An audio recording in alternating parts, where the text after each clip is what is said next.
into a round. I will lead this side. Vertus will lead that side. Here we go. Da pacem Fortium, da pacem Fortium, da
Before we begin our service today, we acknowledge that we are gathering upon the homeland of the Western Abenaki people.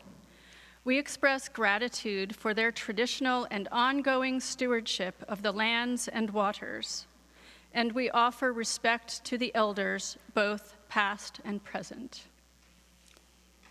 Good morning. I'm Margot Prendergast, your worship associate for this morning. My pronouns are she, her. On behalf of the entire worship team, I am delighted to welcome you. Those of you in the sanctuary and those of you watching live stream. Thank you for joining us in this time of worship. We deeply appreciate your presence and fellowship as part of our beloved Unitarian Church of Montpelier. For over 155 years, this church has been a sanctuary for those seeking both spiritual sustenance and peace and justice in the world. With you, we continue that today. Please know that we have hearing assist devices available on the table at the rear of the sanctuary. You can also listen to and watch the service in the fireplace room downstairs if you wish to leave the sanctuary for any reason. It is always a pleasure to have newcomers and guests join us for worship. If this is your first or second time visiting, and you feel comfortable doing so, you are invited to stand or wave hello at this time so we may offer you a special greeting.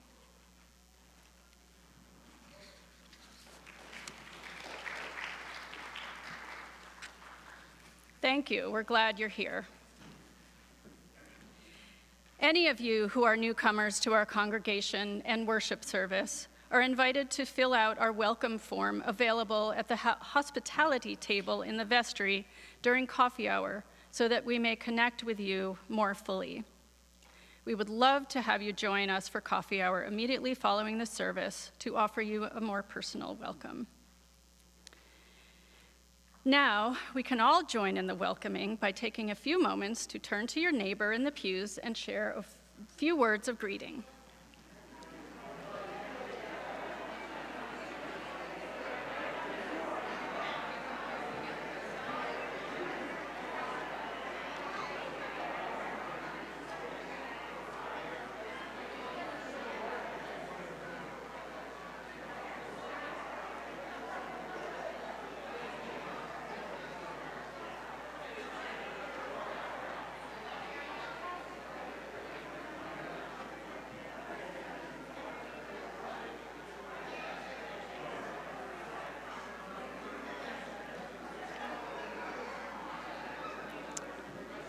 Okay, so you can take all this great energy downstairs after the service for coffee hour.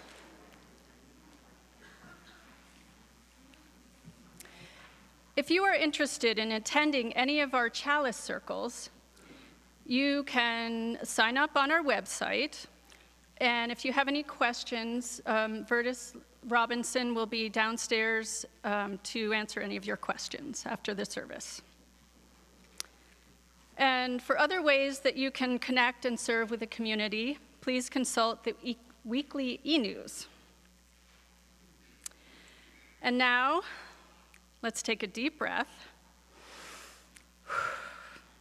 Make sure our cell phones are silenced, and enter more deeply into our time of worship with a prelude by the Community Gospel a Capella Choir, directed by our own Vertus LeVar Robinson.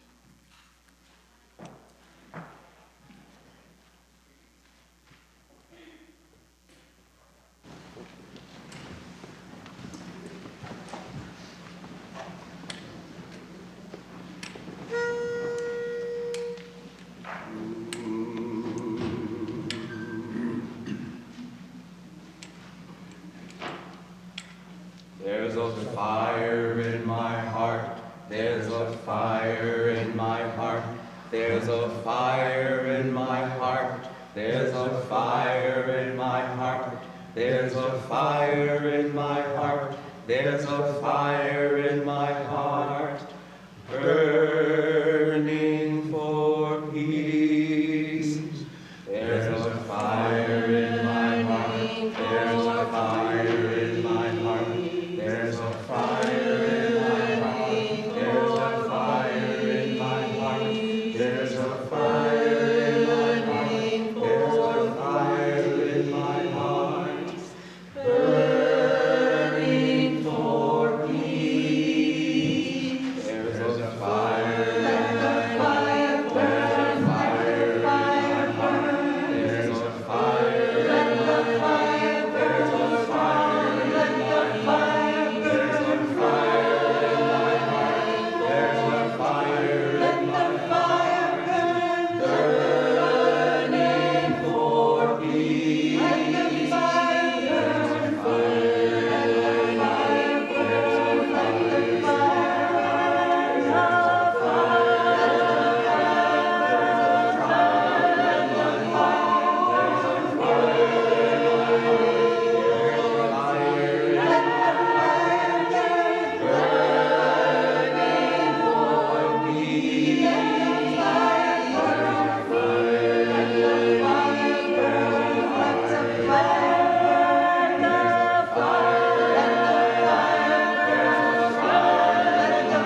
The Reverend Dr. Martin Luther King Jr. once said, "The question is not whether we will be extremists, but what kind of extremists we will be.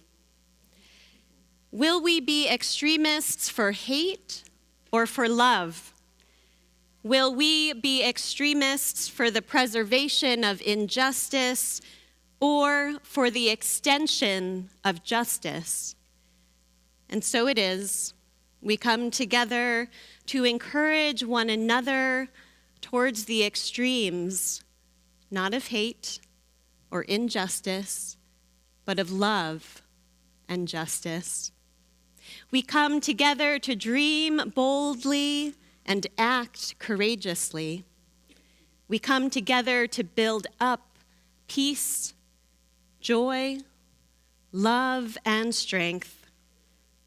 May this time that we share enliven our spirits and enlarge our hearts, for the work of love and justice beckons us forward. Let us rise now in body or spirit, join in singing our opening hymn. It's number 100 in the gray hymnal. I've got Peace Like a River.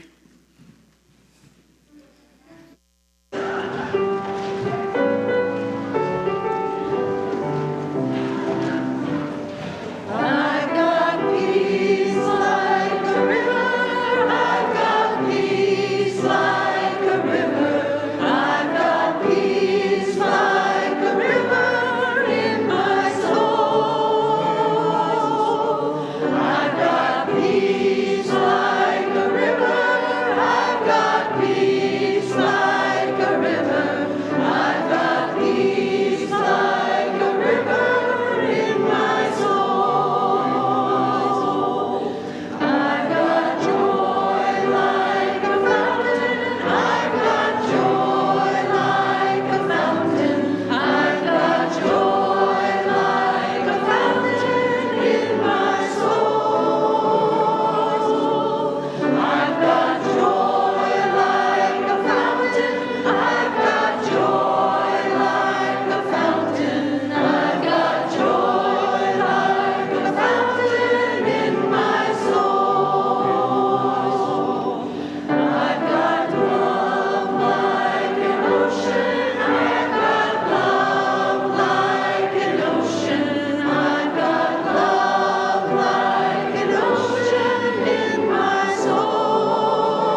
As Meredith Warner and other members of the racial justice group light our chalice, I invite folks attending from home to light your own chalice.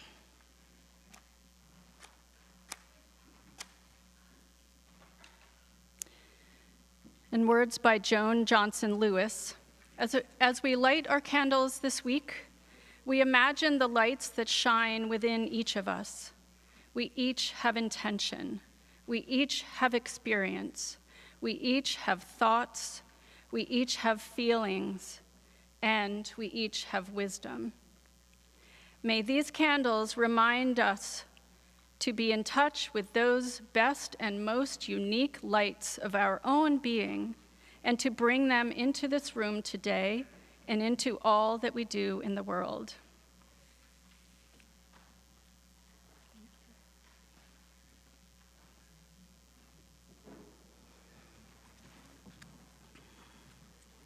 And now, let us join our voices in saying these words of affirmation, adapted from L. Griswold Williams. The words are in the order of service. Oh, and up there too. Love is the doctrine of this church.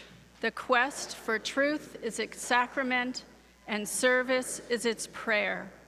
To dwell together in peace, to seek knowledge in freedom, to serve human need, to the end that all souls shall grow into harmony with the divine.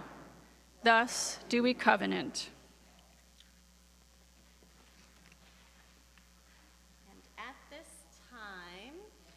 time, I thank you very much. I am aware of testing out my mic. It seems to be on. Would like to invite any children who would like, or anyone of any age who'd like to come forward for our Story for All Ages and have a seat with me up on the chancel. You can do so right now.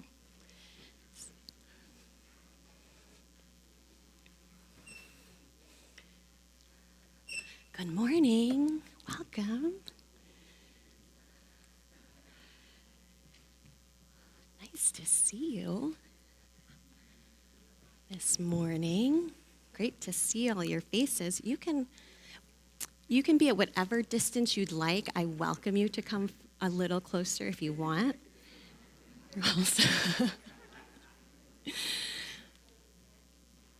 So good morning, everybody.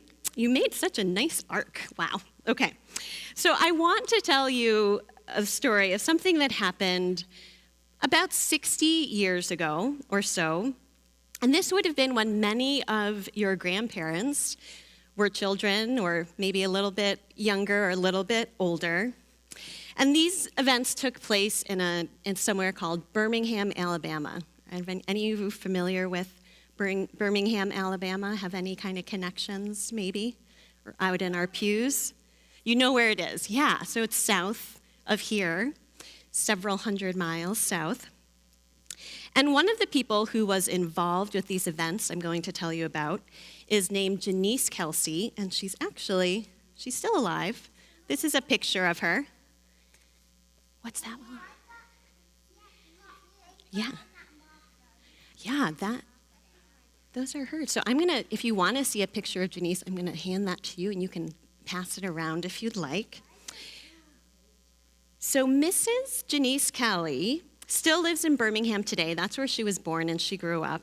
And when Mrs. Kelsey was 16 years old, she was invited to attend a meeting at a church. Now, we have a lot of meetings in this church, don't we? Maybe you don't attend a whole lot of meetings. The adults probably attend a lot of meetings. This was a different kind of meeting that Mrs. Kelsey was invited to.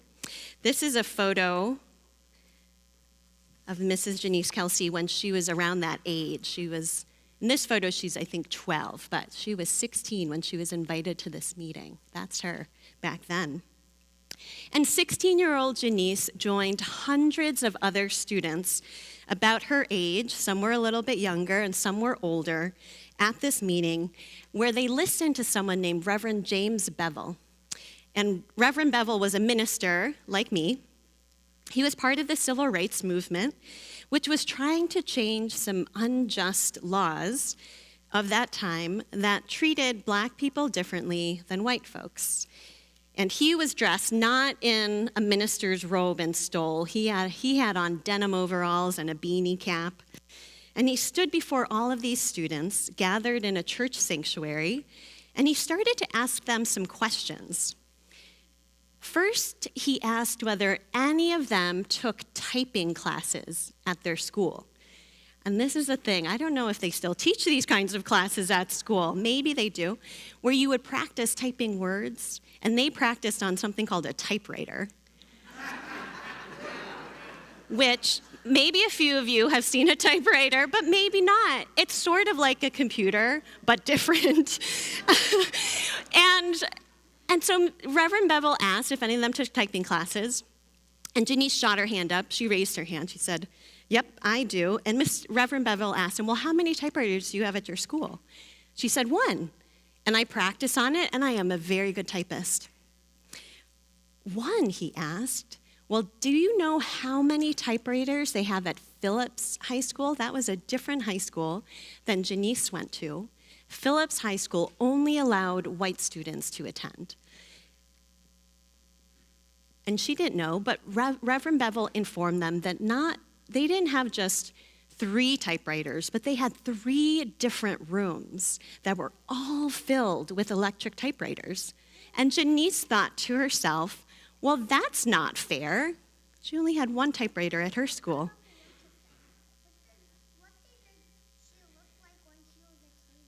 What did she look like? She looked a little bit like that photo when she was a teenager. And so Reverend Bevel continued to ask them more questions. He asked whether any of those students there played football, and Janice's brother did play football, so he raised his hand.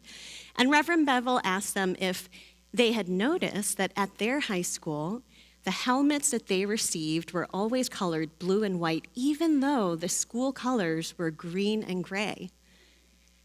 And they said, I hadn't ever really noticed that, but we always just paint over those colors, no big deal. And Reverend Bevel said, well, do you know why your helmets come in a different color? It's because those are the helmets that come from the all-white school that they don't want anymore, and they're given to you. Yeah, you have a word to say, Willow? We're not reading a book. No. I'm just going to tell you the story without a book in front of me. So I'm going to keep going, but the helmets they would paint, and Janice thought, wow, that is not fair, right? And the more that Reverend Bevel continued to ask them questions, the more that they all felt like this just wasn't fair, and they wanted to do something about this. And now, some of the adults in their community, along with some both black and white, had been protesting and taking other actions to try to change things and make them fairer. But many of the adults by this point were really tired. They were pretty exhausted of everything that they had to do to try to change the laws. And they were also getting to be kind of afraid of going to jail, which was something that was happening at the time.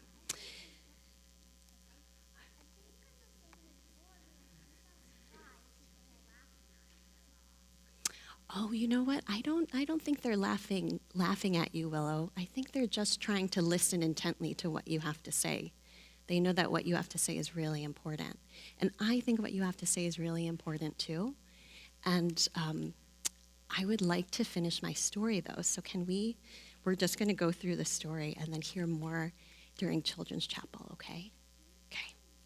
So not long before this meeting that they had with Reverend Bevel, Martin Luther King, whose birthday is today, had been protesting and was arrested and had been in jail in Birmingham for about 8 days. And this kind of discouraged some folks who were involved with the movement at the time. And so these students who were getting really excited brought new energy to the movement. They attended more meetings where they learned about peaceful protest. And then it came time for them to march. And this day that they were going to march, May 2nd, 1963, was called D-Day. And it was called D-Day because they were ditching school. This might not be a term you're familiar with. And I'll tell you that they were on purpose going to skip school so that they could go and march against these unfair practices.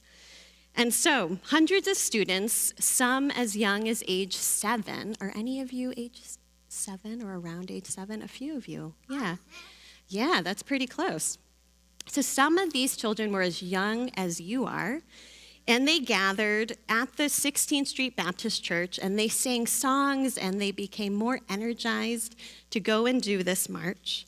They sang freedom songs, and then they marched out of the church in pairs, 2 by 2, onto the street and toward the Birmingham City Hall.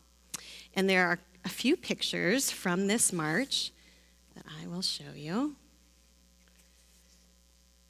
Here's one.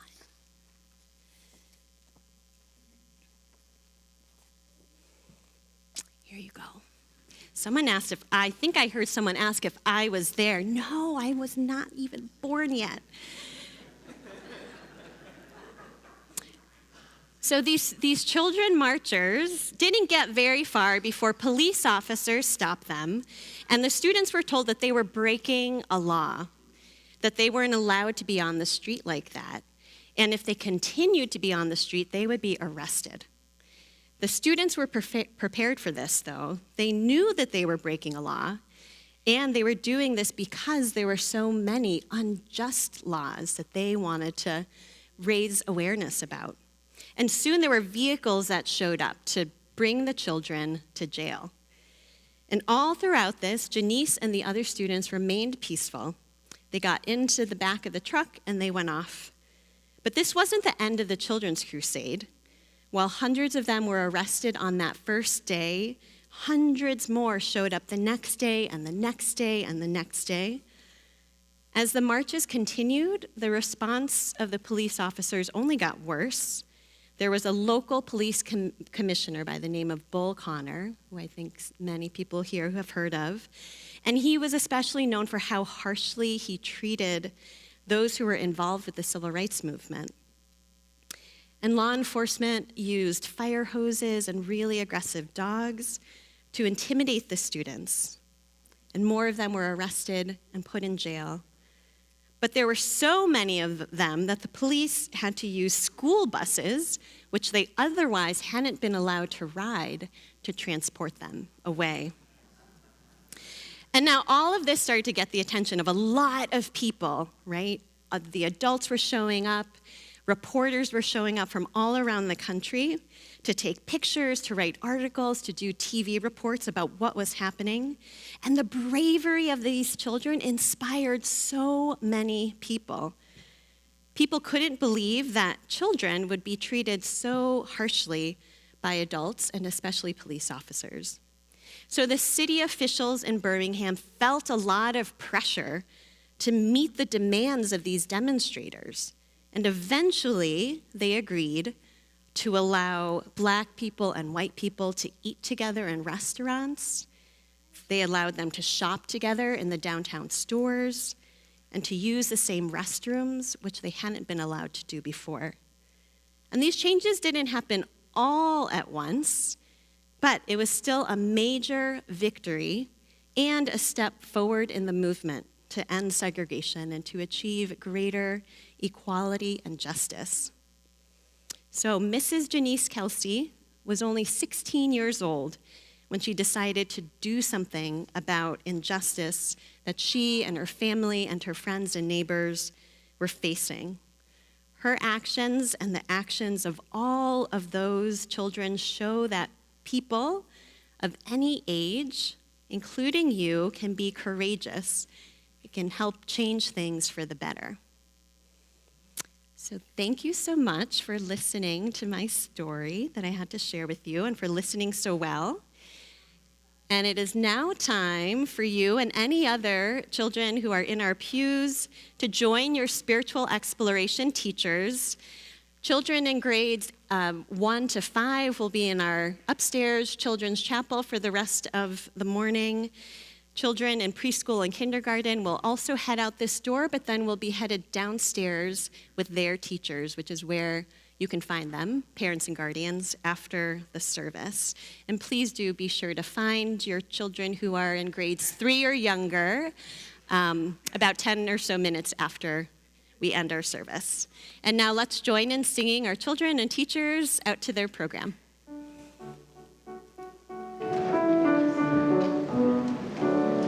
We hold you in our arms as you go. May your heart be at peace as you go. To nurture the spark of your precious life. We hold you in our arms as you go. We hold you in our love as you go, as you go. May your heart be at peace as you go. To nurture the spark of your precious life. We hold you in our love as you go.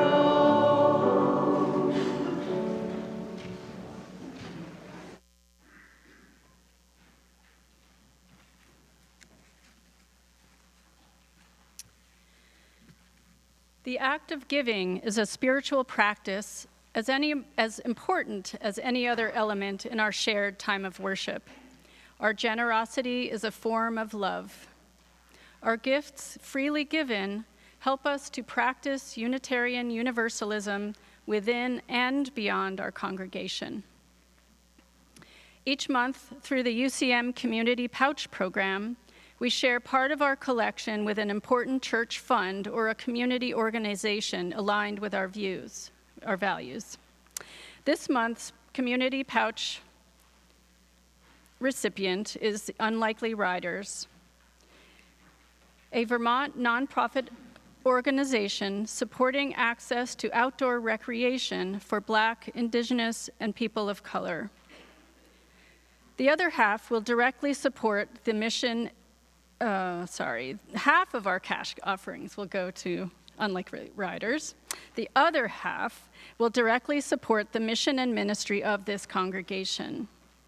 If you wish to designate your entire offering to the community pouch, please indicate that with a note attached to your cash or in the memo line of your check. Checks will go to the church unless designated otherwise. You can find the offering pouch at the end of the pews on the side aisles. Please pass them towards the center aisle. You can also make a financial contribution by donating online. We are so grateful to each and every one of you for your generosity in its many forms. Your offering will now be gratefully received.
I found in him a resting place. Ooh. I found in him a resting place. I found in him a resting place. And he has made me glad.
Let us continue in that restful spirit as we enter this time of meditation and prayer. Feeling yourself settling into this moment, attuning yourself to your body, to your heart, to your spirit.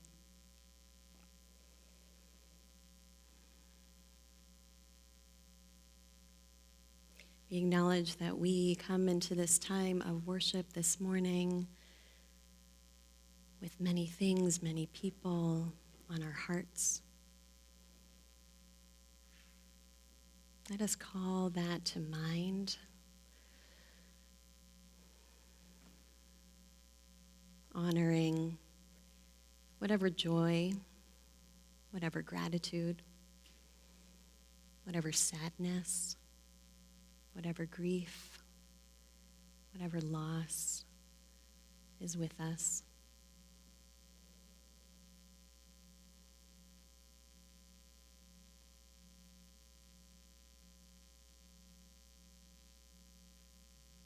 Knowing that we are held in the love and compassion of this community and by a loving spirit beyond us, even beyond our understanding.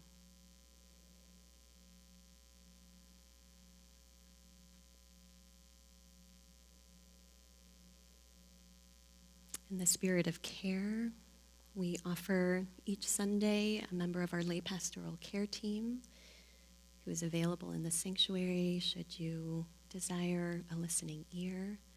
This morning we have Victoria Batten as our lay pastoral caregiver.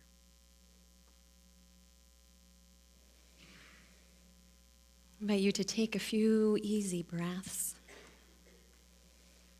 as I share with you these words of meditation by Aisha Hauser. Some days it feels like it's just too much. Some days I want to hide and shut it all out. Some days I want to channel the ancestors who fought for liberation and for the right just to exist.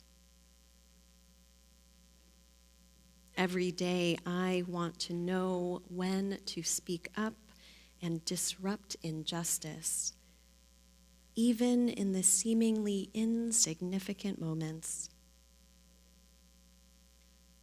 Each moment is significant. Each day an opportunity arises when we can bear witness and choose to disrupt injustice. Spirit of life, give us the courage and wisdom to become holy disruptors and truth tellers when called upon. Grant us the humility to know that this is a practice, and when we make mistakes, we will try again with love and patience.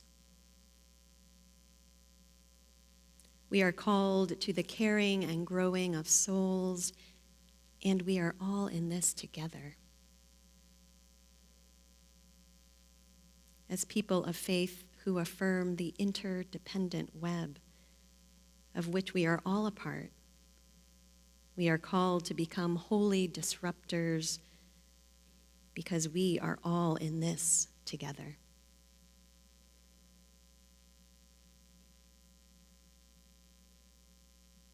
And let us join now in a time of quiet meditation together.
The readings that I have to share with you this morning come from the Martin Luther King Jr.'s acceptance speech of the Nobel Peace Prize in 1964.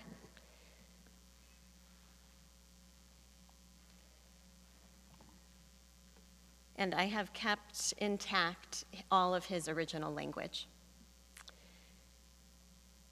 After contemplation, I conclude that this award, which I receive on behalf of that movement, is a profound recognition that nonviolence is the answer to the crucial political and moral question of our time: the need for man to overcome oppression and violence without resorting to violence and oppression. Civilization and violence are antithetical concepts.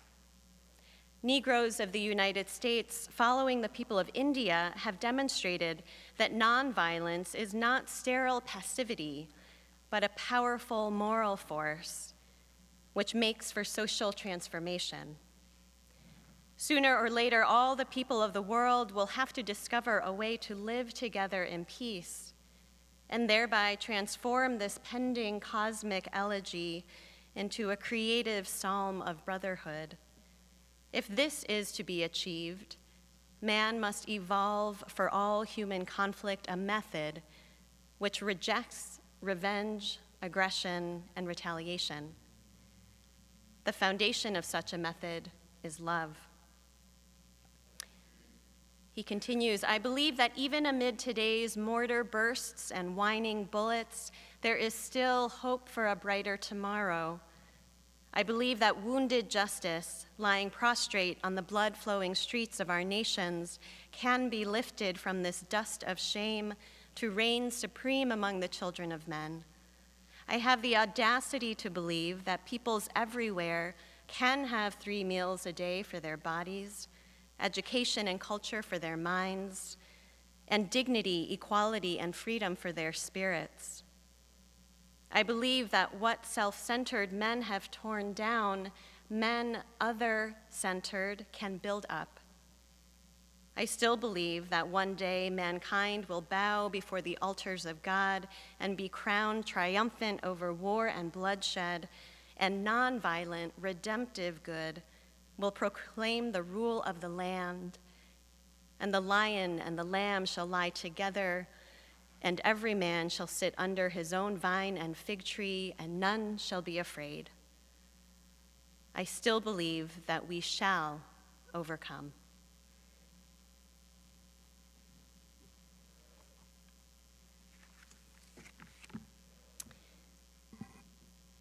Are you all hearing okay in the sanctuary? No, I didn't think so. Our invisible tech crew, if there's anything you can do back there to bump up the volume in the sanctuary, that would be appreciated by those present. And I'm getting, I think, a little more volume here, and that is very appreciated. Thank you so much. I think, great, that is a lot better. By the time Martin Luther King stood before a crowd of dignitaries in Oslo, Norway, to accept the Nobel Peace Prize, he had been leading the civil rights movement alongside many others for nearly a decade. The tactics of nonviolent resistance were widespread throughout the segregated South.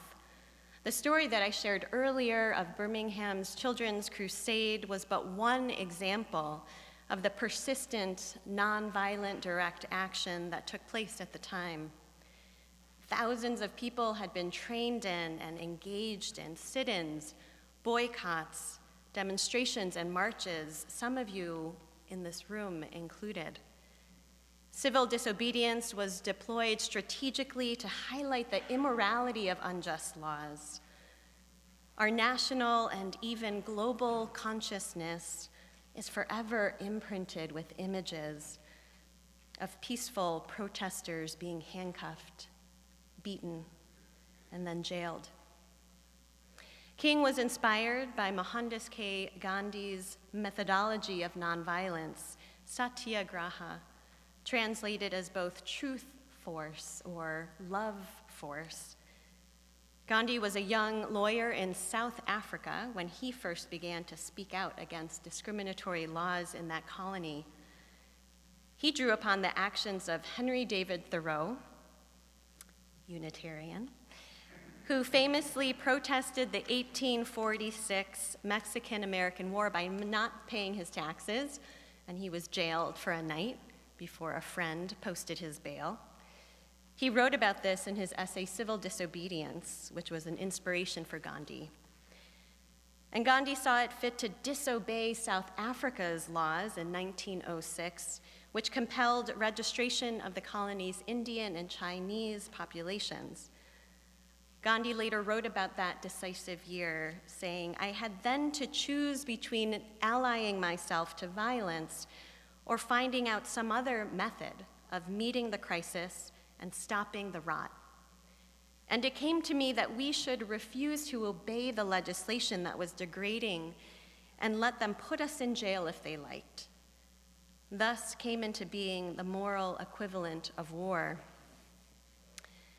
After 21 years, Gandhi returned to India and turned his tactics of nonviolent resistance towards Indian liberation from British rule. From 1914 until his assassination in 1948, on January 30th, Gandhi led the Satyagraha movement. He led the 200-mile march to the sea to protest the British salt laws.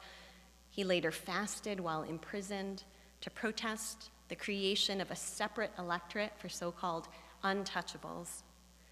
For Gandhi and his followers, nonviolence became a way of life. And Reverend Dr. Martin Luther King drew inspiration from Gandhi's method of social and political change. He became a student of the strategy and the techniques, which then gave shape to the emerging civil rights movement in the American South. And more than just being a political strategy, the nonviolent resistance of that movement was also a spiritual practice. The late civil rights leader and member of Congress, John Lewis, put it this way: you have to be taught the way of peace, the way of love, the way of nonviolence. And in the religious sense, in the moral sense, you can say in the bosom of every human being there is a spark of the divine. So you don't have a right as a human to abuse that spark of the divine in your fellow human being. He said, from time to time we would discuss, if you see someone attacking you, beating you, spitting on you, you have to think of that person years ago as an innocent child, an innocent little baby. And so what happened? Did something go wrong? Did someone teach that person to hate, to abuse others? You try to appeal to the goodness of every human being, and you don't give up. You never give up on anyone. For King and other civil rights leaders, nonviolence was deeply rooted in a Christian ethic of love. King even called Gandhi the greatest Christian of the modern world. King said, the nonviolent approach does not immediately change the heart of the oppressor.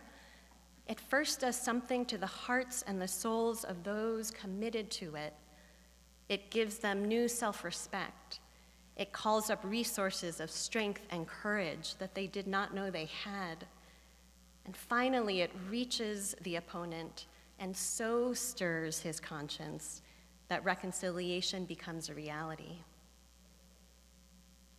The ethic of nonviolence is powerful, especially in the face of the alternative.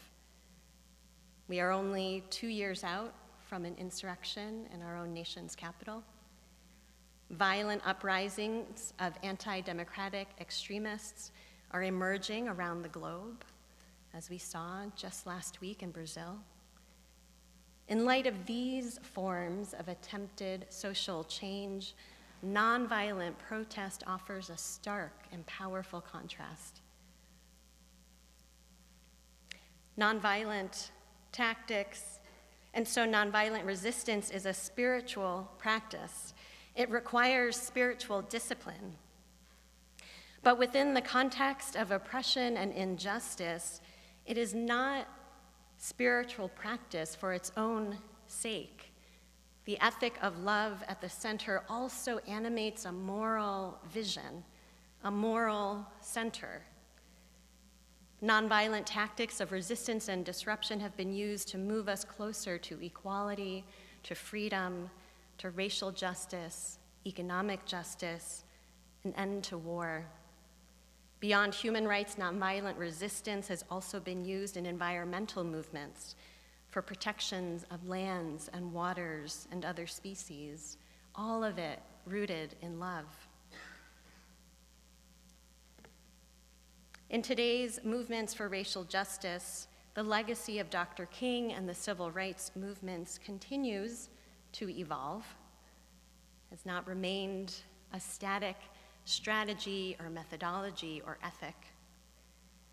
And in light of the struggle for racial justice today, we, especially any of us who are not Black, might be tempted to hearken back to a sentimentalized, a sanitized view of nonviolent resistance in the civil rights movement, in contrast with the sometimes militant resistance in today's struggle for racial justice.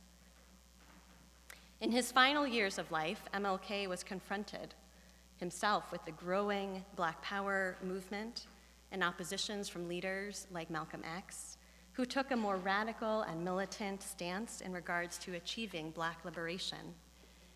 In the late 1960s, more and more Black Americans found themselves exasperated by conditions of poverty and housing discrimination, employment discrimination, lack of educational access, and the seeming lack of concern from white Americans. This was especially true in the racialized ghettos of the urban North, and a more militant approach to pursuing racial justice became appealing to many. The scholar Peniel Johnson describes what the different outcomes were, the different visions. Racial dignity, which really looks at structural problems and the structural violence, structural inequality, and the depth and the breadth of white supremacy. And the idea of citizenship, which looks at how we transform those democratic institutions in ways that will achieve Black citizenship in the way that Dr. King talked about, with universal basic income, health care for all, and education, and desegregation.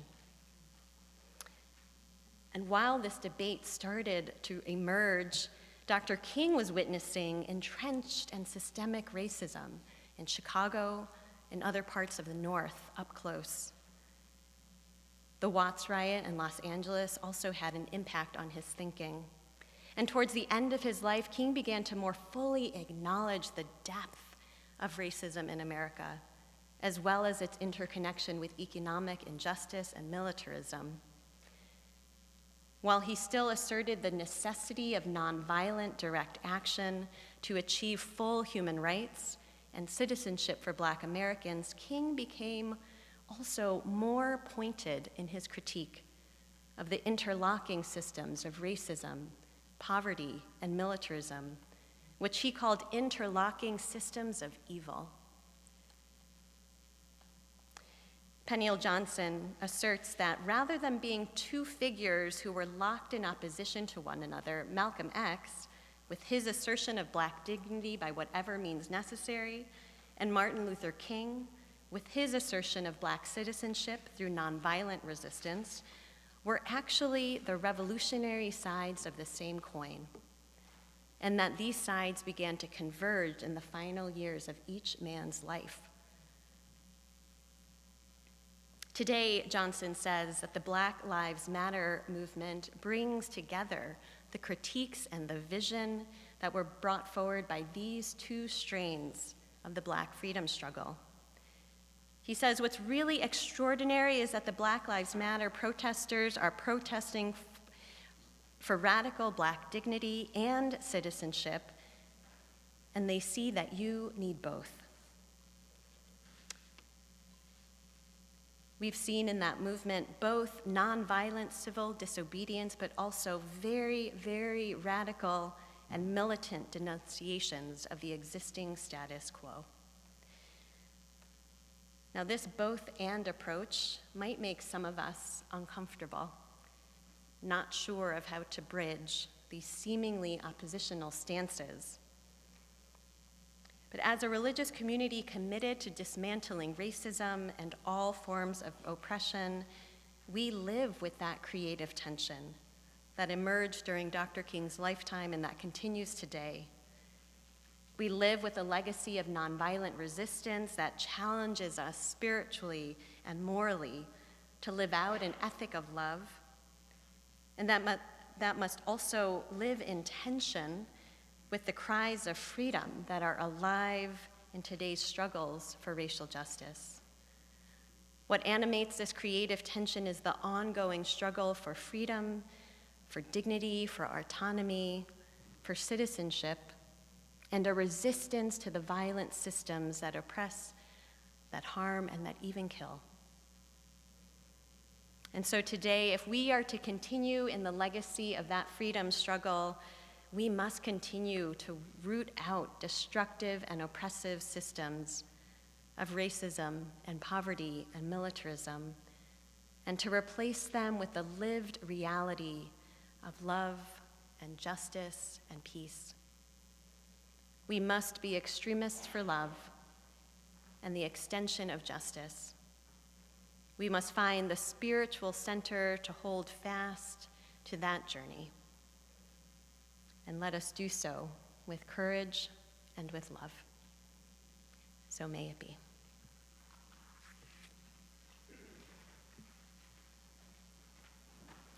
I invite you to join now in our closing hymn. It's in the teal hymnal, number 1018, Come and Go With Me. Please rise and body your spirit.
Our chalice and carry with us its flame of truth, the warmth of community, and the spark of hope into the days and the week ahead.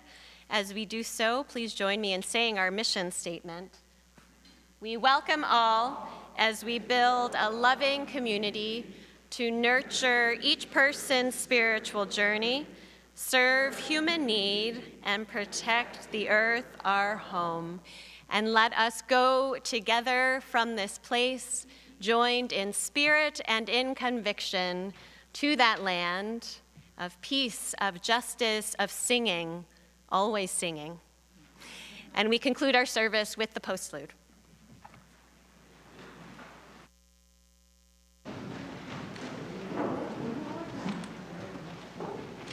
And as the Montpelier Community Gospel Choir, the small choir, also known as the Capella choir, comes to the chancel, we just want to thank you for the opportunity to worship with you this morning. And our last song for the postlude will be called I Don't Feel No Ways Tired. And if you don't feel no ways tired, at some point of this song, feel free to join us in body or in spirit as you feel moved.